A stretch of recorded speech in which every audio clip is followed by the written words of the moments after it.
Hello everyone and welcome back to your channel. Today I am with Anu ma'am. Anu ma'am Tecnia institute of advance studies में PGDM के admission head है।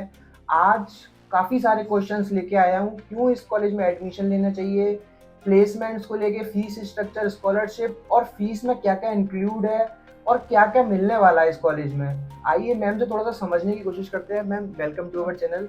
Ma'am ये video उन students के लिए shoot कर रहा हूँ मैं जो बच्चे यहाँ इस कॉलेज में एडमिशन देख रहे हैं 2026 के लिए, पीजीडीएम प्रोग्राम के लिए। वो आ नहीं सकते लेकिन थोड़ा सा समझना चाहते हैं कि कॉलेज में किस तरीके से चीज़ें हैं। थोड़ा सा मैं क्वेश्चंस लेके आया हूँ, मैं चाहूँगा कि आप उन क्वेश्चंस का थोड़ा सा अच्छे से अनबाइस्ड होकर थोड़ा सा रिव्यू देने की Sure. कोशिश कीजिएगा Hi, स्टूडेंट my को। name is Anu Mehta. I'm admission head of Technical Institute of Advanced Studies. Okay ma'am, इस कॉलेज में ही क्यों एडमिशन लेना चाहिए पीजीडीएम के लिए? बहुत सारे कॉलेज हैं, वेस्ट दिल्ली में जिम्स रोहिणी है, दिल्ली स्कूल ऑफ बिजनेस है और भी कई सारे कॉलेजेस हैं दिल्ली एनसीआर की। अगर हम बात करें, इसी कॉलेज में क्यों एडमिशन लेना चाहिए? So I tell you about the Technical Institute. Okay First of all, like it is situated at Pitampura. Okay Okay, metro connectivity है. Okay Okay, 2 minutes walking distance है from the metro station. Okay okay And the main thing is that कि जो students को आती है seats और placements का होता ओके है. ओके Right, तो हमारी जो seats है 60 seats है. ओके AICTE approved college है. ओके ठीक है. And if you are comparison with the other colleges that you said, so इसकी जो फीस है दैट इज 7 लाख है ओके फॉर जो whole 2 years for whole 2 years 7 lakh. Yes okay आप दिल्ली में कॉलेजेस देखेंगे इट्स ओनली वन अब कॉलेज जो 10 कि लाख ये सारे कॉलेजेस सबके अबव 10 है this is the only college जिसकी 7 लाख फीस है एंड हाँ फॉरेन ट्रिप बच्चों का क्वेश्चन आता है that is foreign trip and laptop दोनों इंक्लूडेड है ओके ओके मैम, आपने अभी बताया जैसे आपका पास 60 का सीट इनटेक है और मैं बहुत सारे कॉलेजेस में देखता हूँ कि 240 का, 300 का या 400 तक सीट इनटेक होता है। तो आपके कॉलेज में कम क्यों है और ये क्या एडवांटेज है या डिसएडवांटेज है?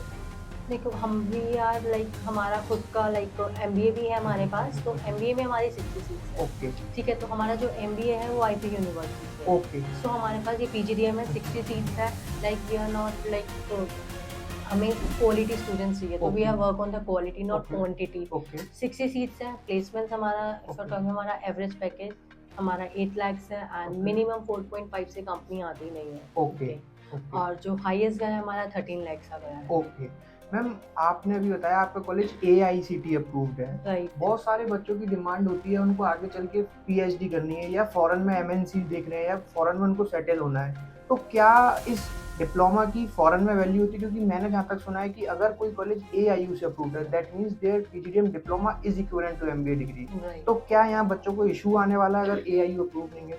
So we have a MBA as well okay so जिनको आगे फॉरेन में जाना है लाइक हम्म। अपना एआईयू वाला है तो वो एमबीए में एडमिशन ले ओके, तो मैम आपका उनका कहने का मतलब है आपके कॉलेज में पीजीडीएम प्रोग्राम भी है और एमबीए भी एमबीए है दोनों और ही है MBA is affiliated by IP IP university. University के ओके साथ है ओके, तो मैम थोड़ा सा बात करते हैं फीस स्ट्रक्चर की। आपने जैसे बताया आपका 7 लाख का फीस हम्म। स्ट्रक्चर है, तो इस फीस में क्या क्या इंक्लूड है? क्या फॉरेन ट्रिप इंक्लूड है और अगर है तो कहाँ ले जाते हैं? क्या इंडस्ट्रियल विजिट्स हैं? क्या लैपटॉप मिलेगा, सूट मिलेगा या बच्चों को अलग से इसके लिए पे करना होगा? नहीं सब कुछ इसी के अंदर इंक्लूडेड है 7 lakhs के ओके अंदर ओके फॉरेन ट्रिप जाता है बच्चा जाता है सेकेंड ईयर में दुबई मलेशिया या सिंगापुर ओके ठीक है मैम, एंड बहुत सारे कॉलेजेस में देखा ही जाता है कि कोर्स कंप्लीशन के भी 1-2 साल बाद लेके जाया जाता है, तो ऐसा तो इस कॉलेज में नहीं होने नहीं वाला। फर्स्ट ईयर के बाद ओके फर्स्ट ईयर में बच्चा जो है वो पूरे नॉर्मल सब्जेक्ट्स पढ़ता है ओके मैनेजमेंट के देन ओके उसके बाद 2 मंथ्स की इंटर्नशिप होती है जो कि कॉलेज की साइड से प्रोवाइडेड होती है and industrial visit first year में भी होता है सेकेंड ईयर में भी होता है ओके फर्स्ट ईयर में जैसे कि सबकी स्पेशलाइजेशन सेकेंड ईयर से स्टार्ट होती है फर्स्ट ईयर में नॉर्मल है जनरल ओके मैनेजमेंट सब्जेक्ट्स पढ़ते हैं ओके सो सेकेंड ईयर में according to the specialisation visit कराते हैं ओके जैसे कि जो बैंकिंग फाइनेंस वाले हैं ओके रिलेटेड टू बैंक्स में एंड ऑल ओके ठीक है तो फर्स्ट ईयर के बाद इंटर्नशिप्स होती हैं जो कि कॉलेज के साइड से होती है और मैम ये पेड होती हैं या अनपेड होती हैं? डिपेंड्स कंपनी टू कंपनी हमारा जो हाईएस्ट 30-35 तक गया stipend. Minimum okay 10,000 okay and we have an offer letter as well okay so I will show you as well okay okay so students को चांसेस होते हैं PPO की pre placement offer letter बच्चों के पास एक वो अपॉर्चुनिटी भी होती है और मैम बात करते हैं थोड़ा सा फाइनल प्लेसमेंट्स के लिए। मैम आप हमारे पास जो स्पेशलाइजेशंस है, जैसे किसी स्टूडेंट को फाइनेंस में अपना करियर बनाना है तो ऐसा तो नहीं होता है कि किसी स्टूडेंट को फाइनेंस के नाम पे उसको सेल्स में डाल दिया गया, या जैसे उसको कासा सेल्स करवा रहे हैं या डीमैट अकाउंट उससे सेल्स करवा रहे हैं, या बहुत सारे स्टूडेंट हैं जो कोर मार्केटिंग में जाना चाहते हैं, मार्केट रिसर्च जैसी प्रोफाइल्स लेना चाहते हैं, तो ऐसा तो नहीं होता कि उनको सेल्स में डाल दिया जाता है? नहीं, ऐसा नहीं है। जैसे कि अब फाइनेंस के लिए तो फाइनेंस की कंपनीज के लिए, मार्केटिंग के लिए मार्केटिंग, क्योंकि okay. According to student specialisation के अकॉर्डिंग हमारे यहाँ कंपनीज आती हैं विद प्रोफाइल्स एज वेल। जैसे डेलॉयट हो गया है, WN। अब if I am talking about ICICI bank, वो मार्केटिंग में भी है, फाइनेंस में भी है। ओके। तो आपका कहने का मतलब है कि जो आपके पास जो कंपनीज हैं वो ज़्यादातर ब्रांड्स हैं, बिग ब्रांड्स हैं। आप ऐसा तो नहीं है कि स्टूडेंट्स को यहाँ आने के बाद कुछ स्टार्टअप्स दिखाई दें, या ऐसी कंपनीज जो थोड़ा-सा जिनका मार्केट में नाम नहीं, जिनको हम टियर 3 के नाम से जानते हैं, तो इस तरीके की कंपनीज भी आप एंटरटेन मिड करते हैं? लेवल प्रोफाइल्स होती हैं, कोई ओके। स्टार्टिंग की ट्रेनिंग ओके। नहीं होती, मिड लेवल प्रोफाइल्स होती हैं okay. Like BDM and all that, okay. And so specialisation wise according होती है। मैम अब हम बात करते हैं कि फैकल्टीज़, क्योंकि देखिए पूरे 2 साल में फैकल्टीज़ ही ज़्यादा मेन रोल प्ले करते हैं, क्योंकि वो ही पढ़ाते हैं स्टूडेंट्स को, वो ही तैयार करते हैं कॉर्पोरेट्स के लिए। तो जो हमारे यहाँ पे फैकल्टीज़ हैं वो किस तरीके की हैं? क्या उनको सिर्फ टीचिंग का एक्सपीरियंस है, या वो कॉर्पोरेट का भी कुछ एक्सपीरियंस लेके आई हैं? इस पे आप थोड़ा-सा कॉर्पोरेट गेस्ट फैकल्टीज भी आती हैं, हमारी ओके। खुद की फैकल्टीज भी हैं, रेगुलर जो हमारे कॉलेज की हैं, ओके। और जो कॉर्पोरेट वाली आती मैम हैं वो हमारे यहाँ गेस्ट पे लेक्चर्स परमानेंट फैकल्टीज़ कितनी हैं? permanent because we are having MBA UG program, so okay. we have like good faculties here, like around 40 to 50. Okay. And जो विजिटिंग फैकल्टीज़ हैं वो? विजिटिंग फैकल्टीज वो गेस्ट फैकल्टीज होती हैं जो कि ओके। कॉर्पोरेट से आती हैं और बच्चों को गाइड करती हैं फॉर द फ्यूचर है। ओके।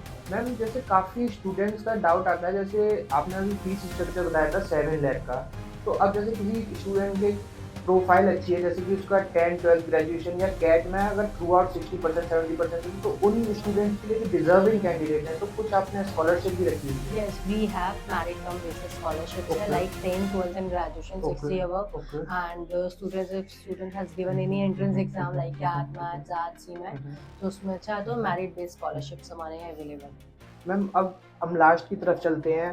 कोई स्टूडेंट अगर टेक्निया में एडमिशन देख रहा है, तो वो उसका क्या प्रोसेस रहेगा, वो किस तरीके से आपसे कनेक्ट हो सकता है, वो थोड़ा सा आप स्टूडेंट को एक बार बता दीजिए। स्टूडेंट्स को firstly online application form fill up करना है। मैम क्या कॉस्ट रहेगी इसकी एप्लीकेशन फॉर्म की? 500। ओके।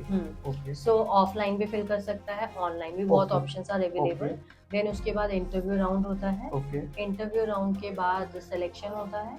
अगर उसका सिलेक्शन हो जाता है तो ही और she will receive the offer letter from our side. Okay. So minimum जो रजिस्ट्रेशन फीस है ओके। उससे वो अपनी सीट रिजर्व करा सकते ओके। मैम जैसे इस कॉलेज में अगर जो जिन स्टूडेंट्स ने कोई एंट्रेंस एग्जाम नहीं दिया है, तो क्या वो भी एलिजिबल है, या एंट्रेंस एग्जाम का स्कोर कार्ड होना चाहिए हैं। नहीं, उसके बाद? Compulsory according to the AICTE guidelines कोई ना कोई एंट्रेंस एग्जाम तो ओके। ओके। 1 to 1 मैंने क्वेश्चंस मैम से पूछे हैं, काफ़ी कुछ क्वेश्चंस कवर करने की कोशिश करी है। इन केस अगर कुछ रह गया है, तो आप कमेंट सेक्शन में डाल सकते हैं। आपकी स्क्रीन पे एक नंबर शो रहा है, आप उस नंबर पर कभी भी कॉल और व्हाट्सअप करके मेरे साथ कनेक्ट हो सकते हैं। आपको डायरेक्ट मैम से बात करनी है तो वो भी हम आपसे करा सकते हैं। इस कॉलेज के करंट स्टूडेंट्स के जो अभी पढ़ रहे हैं और जो पास आउट स्टूडेंट्स हैं, क्योंकि वो ज़्यादा बेहतर तरीके से आपको बता सकते हैं, उनके नाम और नंबर आपको चाहिए तो वो भी हम आपको प्रोवाइड करा देंगे। आपकी स्क्रीन पर नंबर शो रहा है, उस पर कभी भी कॉल और व्हाट्सअप कर सकते हैं। Thank you, thanks lot, thank you ma'am, thank you.